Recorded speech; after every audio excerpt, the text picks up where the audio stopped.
Nakakagulat na pangyayari ang yumanig sa buong bansa ngayong araw matapos arestuhin si Pangulong Kuting Jr. kaugnay ng kasong korupsyon. Ayon sa mga ulat mula sa mga otoridad, dinakip ang Pangulo matapos maglabas ng arrest warrant ang Korte Suprema bunsod ng mga dokumentong nag-uugnay sa kanyang di umano'y malawakang pagnanakaw sa kabandang bayan. Mas lalo pang naging kontrobersyal ang isyu ng kusang lumantad si Senadora Amy, kapatid ng Pangulo, at umamin sa publiko tungkol sa mga lantad na kaso ng katiwalian. Ayon sa Senadora, hindi na raw niya kayang kimkimin ang katotohanan at panahon na raw para panagutin ang sinumang nasa likod ng mga iligal na gawain, kahit pa ito ay sariling kapamilya.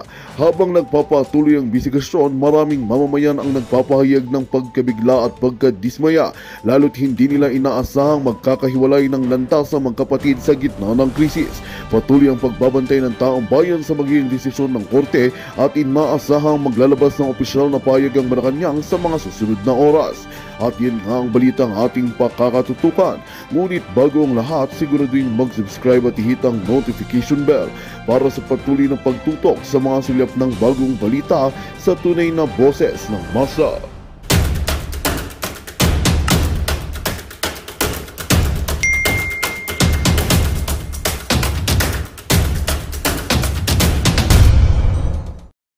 Spokesperson Attorney Harry Roque bilang nasa likod umano ng pagpapakalat ng video. Ayan ba dahilan? Yan ba ang dahilan para dito sa mga congressman? Yan ba ang dahilan kaya kahit anong paliwanag nitong si Spokesari noong dumalo siya dyan sa Toadcom na hindi ako konektado dyan? Ay, ayan yung mga dokumento. Anong sinasabi ng mga congressman? Hindi. Kailangan namin to, kailangan namin yan, kailangan namin lahat yan. Eh, yung privacy ng mga kamag-anak niya, makukompromiso na. Alangan naman ibigay pa niya yung mga dokumento na hindi naman kailangan. Yung mga, yung mga isinumitin dokumento, sapat na para ma-roll out na hindi talaga siya konektado dyan sa Pogo. Pero kailangan dahil siya ang pinagsosospetsahan na nagpakalat ng pulburonic video.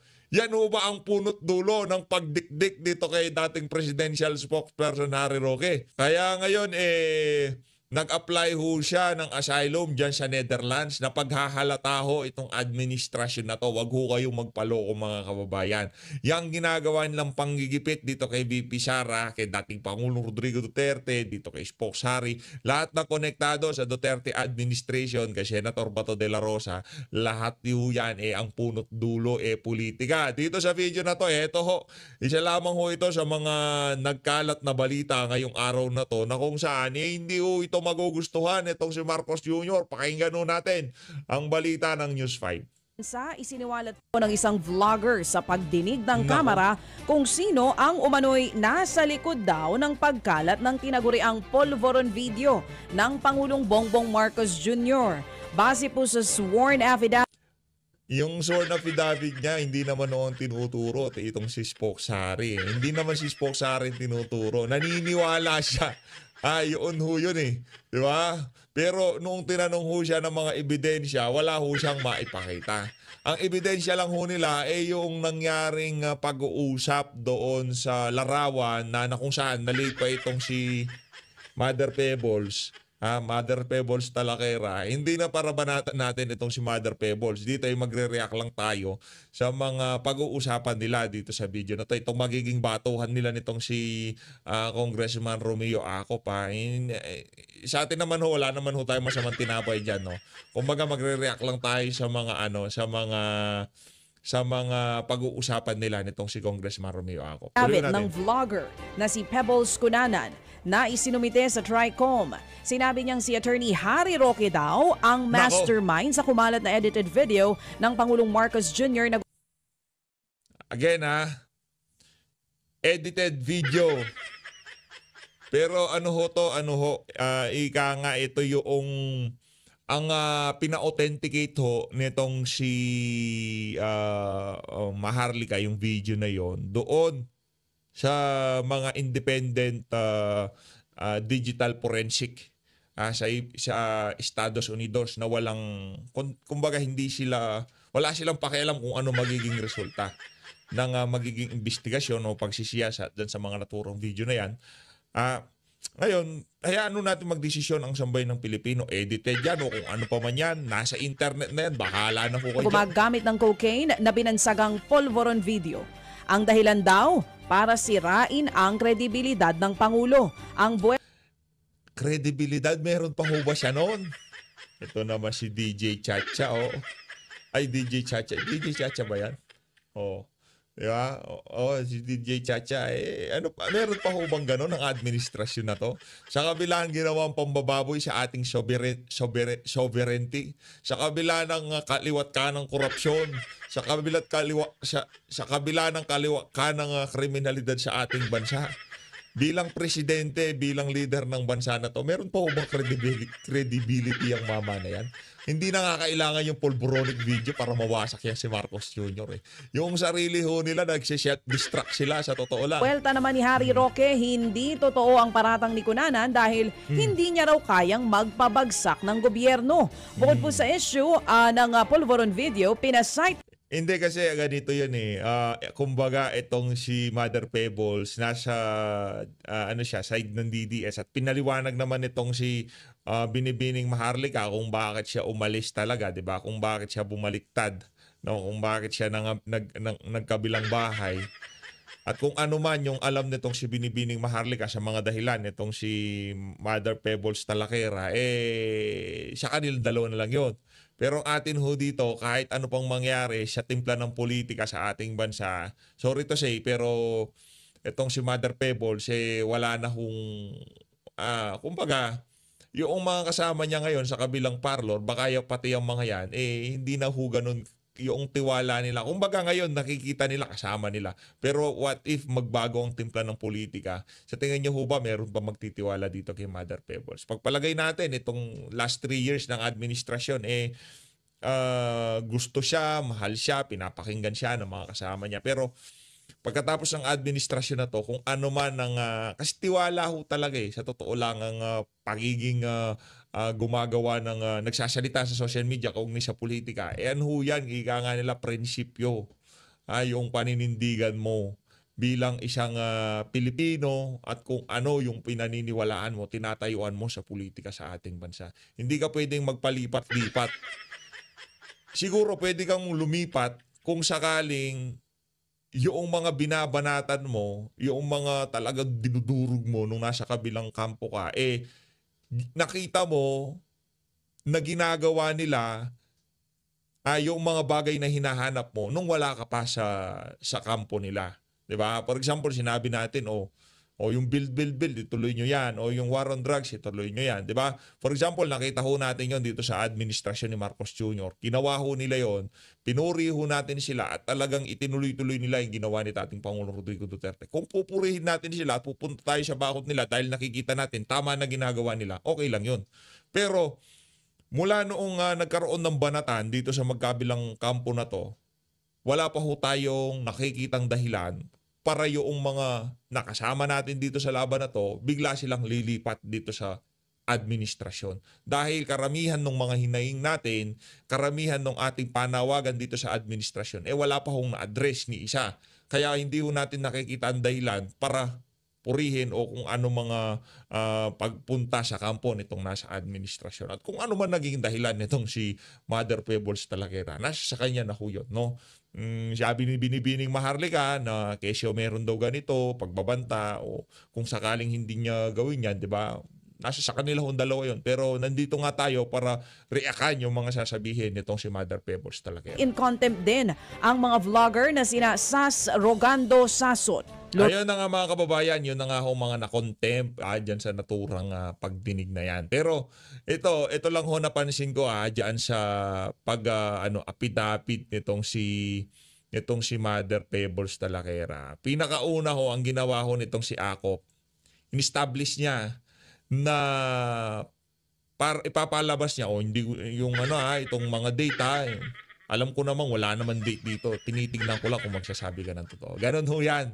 Kaya kumbaga i-establish nila na hindi nagsisinungaling itong si Mother Pebbles. Nagsisinungaling siya, hindi siya nagsisinungaling. Hayaan ho natin humusga ang sambayan ng Pilipino. Panoorin ho natin ito mga kababayan. Ito, napanood na ho natin to kahapon. Pero hindi ho natin na napasadahan, kaya ngayon pa lang ho natin titirahin. Natin na ho Your natin to. Okay? affidavit. Subscribe and Matindi ho sworn ito. to. Pakitignan yung dokumento na binigay po sa inyo. Yung po ba ay affidavit po ninyo? At pirma nyo po ba yun na andyan? Mr. Chair, yes po. Thank you. Page, pwede bang?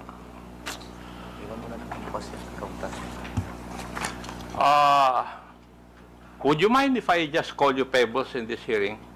Naku po. Mr. Chair, thank you po. Okay. Hate ko po yung Vicente. Okay. Thank you. Pebbles. Pebbles, sino Ano lang, kumbaga, dito lang sa pagsasalita na to ni Pebbles Talakera lang tayo magre-react. Kung ano man yung pagkakakilanlan nyo sa kanya, kung ano man yung mga binanat niya kay Marcos Jr. nung nasa ano pa siya, nasa kabilang parlor, ika nga. Ano ho natin yon, kalimutan muna natin yon. Focus lang ho tayo dito sa mga pag-uusap, yung magiging tanungan nitong si Akop at nitong si Pebbles dito sa video na to. pa ang salaysay mo ba is ginawa mo ba ito ng kusang loob at wala pong pumilit po sa inyo na gawin at pirmahan ito? Yes po, Mr. Chair. Thank you. May I proceed, Mr. Chair? Ikaw po ay isang vlogger, Pebbles. Tama po ba? Yes po, Mr. Chair. At ito po ba ay full-time mong ginagawa o part-time lang? Part-time? Minsan po kasi hindi po ako nag-vlog for a month. So it's not your main source of income?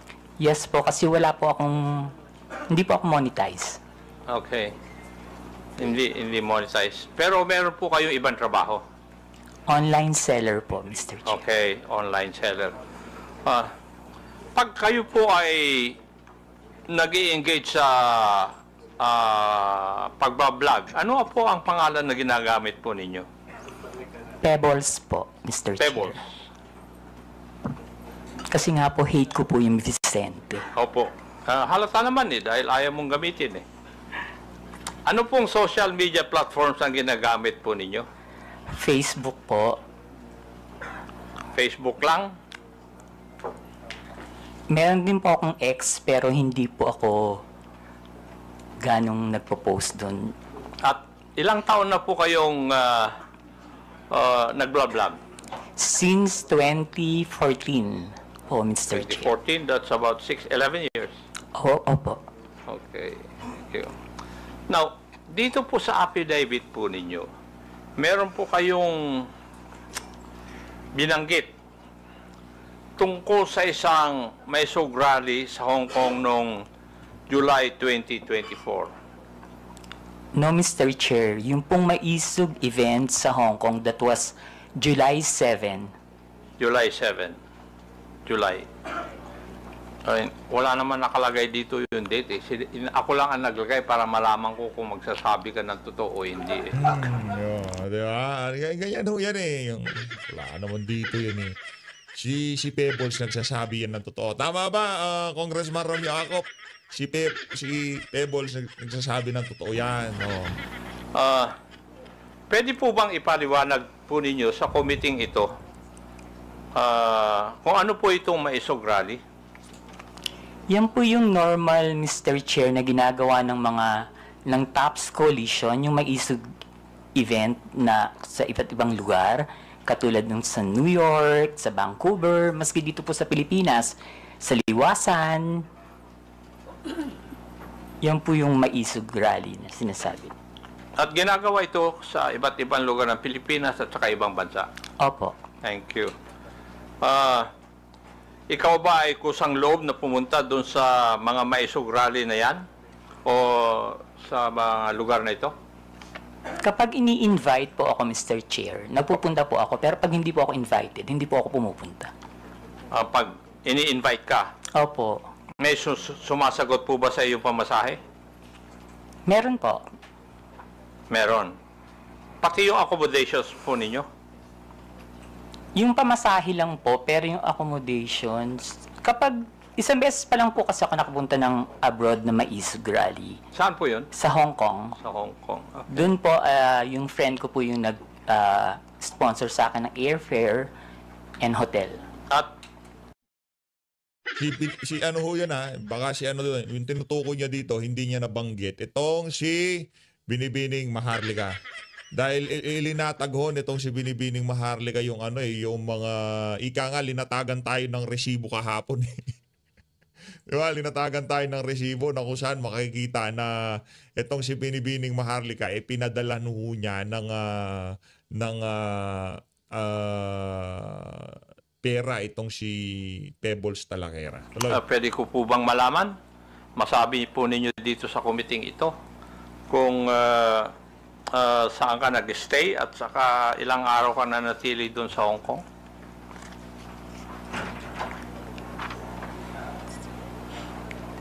July 7 po, ginawa yung event.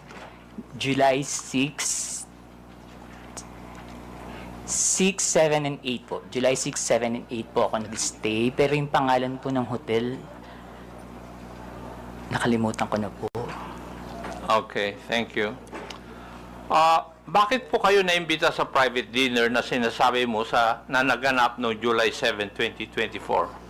Tsaka nakita nyo ho ang tinalagang magtatanong dito kay ang tawag dito kay Pebbles, itong si Ako. Diba? Hindi si Suarez, hindi itong si Konghon, hindi yung mga bagito eh. Kumbaga, yung kahit merong katiting na kredibilidad ang natitira sa congressman na yung tipong yan si Ako, pwede. Medyo medyo good siya, di ba? Yung may mga kups na na mga congressman, hindi ho nila pinatanong dito kay Pebbles kasi ilalabas ho nila yung video diyan, di ba? Na kung saan merong makikitang tao na sumisinghot ng white powdery substance. Hindi po, Mr. Chair. After po ng event, meron pong dinner Naimbita po ng kayo? lahat ng naging speaker dun sa Ano yan kumbaga event. naano ho sila. Hindi na ho natin sila kailangan siraan.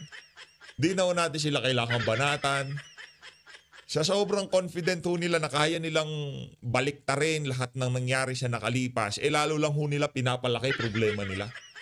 Hindi na dapat ipalabas yung pulboronic video. Di ba yung pagkatapos nitong tanungan na to, nagsalita yung ibang mga congressman. So, yung video na yon, pwede nating sabihin talagang peke yon ika nga AI yon kung ano pa man yung talagang in-establish nila diyan sa na yan para malagay sa record ng House of Representatives na yung video hindi totoo. Ipinasok na nila sa record ng House of Representatives. Walang problema. By all means, lahat ng records ipasok nyo.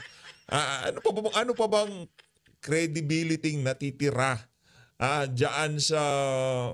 Ito, tanong natin sa ating mga kababayan diyan sa mga kinakandak na hearing diyan sa House of Representatives. I-comment nyo sa baba. Tayo, hindi natin alam kung ano pa bang natitira. Di ba? Meron pa ba? Hindi natin alam kung meron pa. Kaya lagi ho nating kinukwentuhan yung ating mga kasama dito sa PH Update para marinig ho natin ang kanilang mga punto de vista kasi kung tayo lang nagsasalita dito, di ba? Parang parang mag-comment ho kayo dyan sa baba. So, naging speaker kayo doon? Yes po. Okay. Pwede po bang sabihin nyo sa committee ito? Sino ang nag-imbita po sa inyo sa event na ito?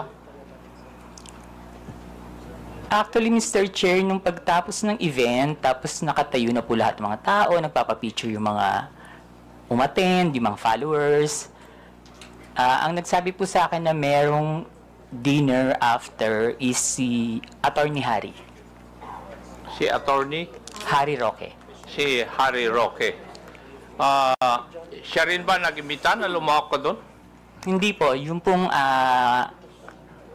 organizer ng Maisog Hong Kong. Yung nag-organizer ng Hong Kong Maisog Rally. Sa tingin mo, ano po ang dahilan bakit kayo inimbita doon?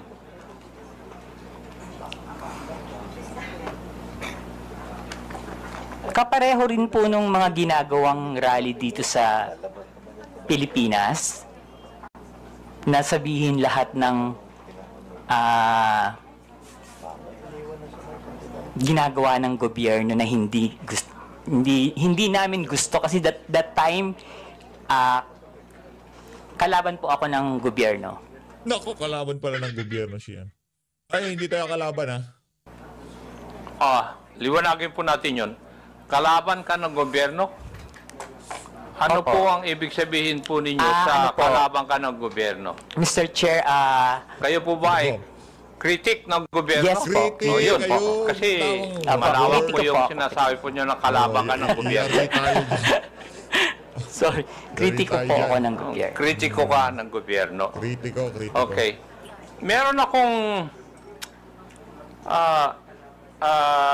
meron pong binabanggit sa iyong affidavit na pagkatapos ng nangyaring maisog rally sa Hong Kong, ikaw ay naimbita na dumalo sa isang pribadong dinner kasama ng mga iba pro-Duterte vloggers at personalities. Meron akong ipapakitang litratong ito sa screen. Sagot lang kung pakisabi lang kung ito po ang sinasabi po ninyong dinner na nangyari. Yes po, Mr. Chair. Comsec, Ayan, please ayan. flash the photo on the screen.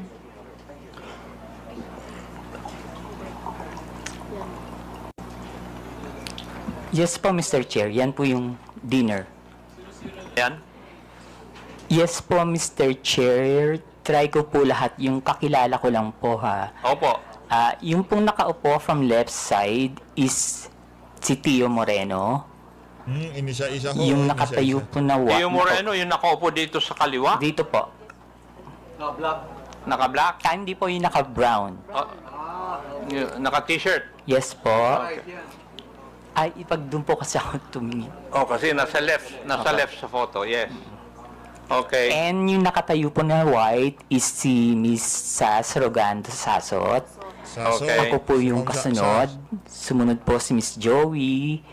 Next si Sec Trixie, si Attorney Vic.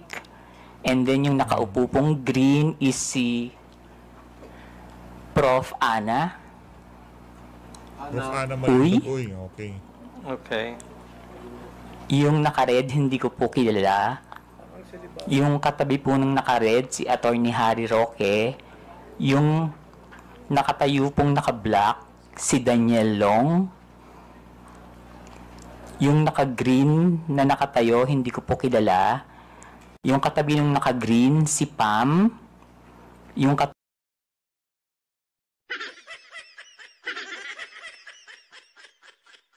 Teka, ba't wala picture? Teka lang ayusin ko lang tanggalin ko lang yung ano natin. Hindi kasi tayo nakatingin dito sa screen natin eh. May hinahanap ako, meron akong gusto pakita sa inyo. Ayan. Ito yung mga tinutukoy niya sila yan. Sila yan. Tawa naman tayo dun. katabi ni Pam, hindi ko po kilala. And then yung pong nakaupo sa right, si Mr. Abines. Si Sir June. Yung katabi ni Mr. Abines, hindi ko po kilala. Then si Attorney Glenn Chong and si Doc Doc Badoy. Badoy.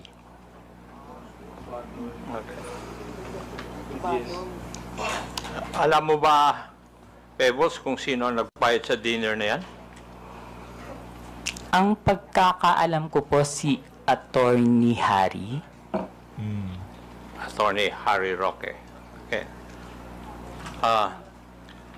Punta na tayo dun sa laman ng iyong affidavit. Sinabi mo sa iyong affidavit, Pebbles, na pinag-uusapan sa dinner na yon na may larawan o picture si Attorney Harry Roque na di umano nagpapakita na gumagamit ng cocaine si PBBM. Sigurado ka ba dyan? Sinabi mo sa affidavit mo na ito? Late po kasi akong dumating, Mr. Chair. So, mga 1 hour na silang nandun sa restaurant, nag-uusap. Bago po kami dumating ni Attorney Vic and ni Pam. So, mini-message na po nila ako na nasa na daw po ako, marami ng chikahan. So, pagdating ko po, yun po yung topic. about the pulburon video. Okay. Sinabi mo rin sa iyong affidavit, Pebbles, na walang pinakitang picture si Atty. Harry Roque doon sa pinag-uusapan po ninyo. Pero base po sa iyong obserbasyon, mukha bang yung ibang mga kasamaan mo ay alam na ito o first time din nilang narinig ang tungkol sa larawan na yan? In fairness naman po dun sa mga kasama ko, hindi po nila alam. Wala po kaming alam lahat.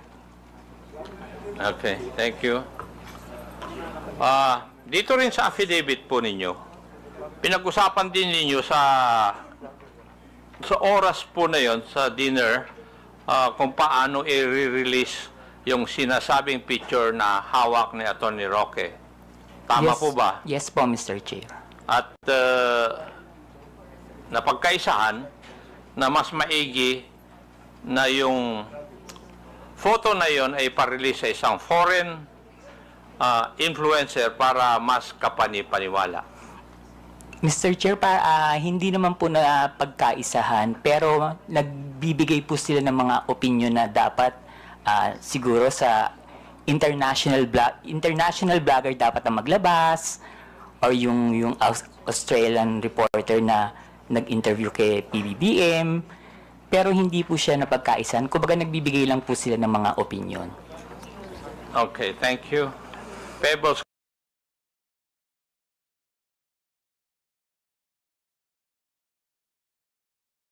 kung totoo man ang picture, bakit kailangan pa maghanap ng foreign influencer to release the picture? Bakit kailangan bigyan ng some semblance of credibility ang pag-release dito? Siguro po, Mr. Chair, para mapanood agad international. Ito, ganito na lang tayo. Ganito na lang kasimple yan. Okay, hindi na totoo. Sabihin na natin dyan sa House of Representative, peke na yan video. Diskompyado na kung diskompyado. Hindi na totoo yung video nitong si Marcos Jr. Pagpalagay na natin yan. Pero yung mga pinagagawa ba ho ng mama na to ngayon sa ating bansa, gawain ho ba ng leader na nasa matinong kaisipan? Yun na lang ho pakisagot. Pakisagot na lang ho yun. Okay na, fake na yan, edited na yan, o kung ano pa man. Huwag nang maniwala lahat ng Pilipino dyan. Diba? Huwag na ho natin paniwalaan. Fake na yung video na yan. Okay na, bigay na natin sa mga congressman yan. Ang nangyayari ho ba sa ating bansa ngayon, masasabi natin, gawain ba ng isang leader na nasa matinong kaisipan? Yun na lang ho. Bakit kailangan ng semblance of credibility?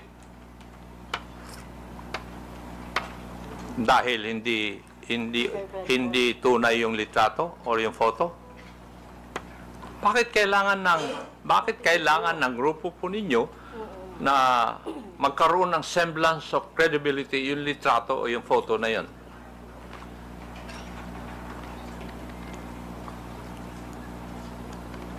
Hindi ko po...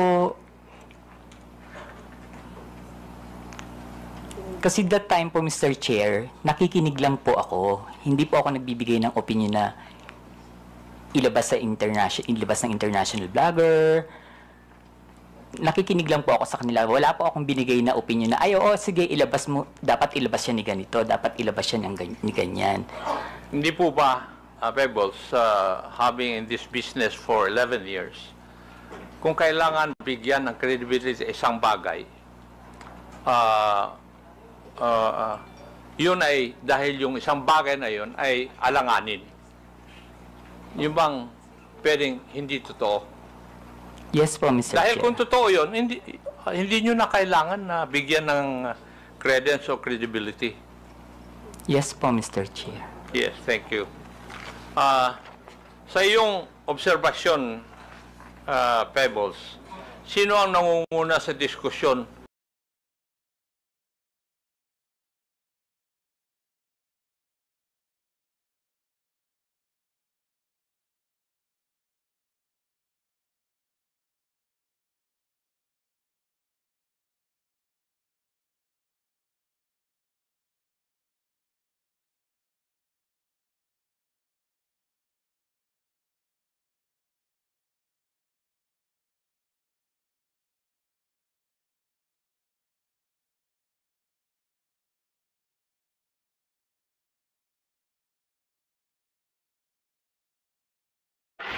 Magandang balita ang hatid namin sa inyo ngayong araw. Sa pagtatapos ng aming balitaan, nagbigay kami ng mga mahalagang impormasyon.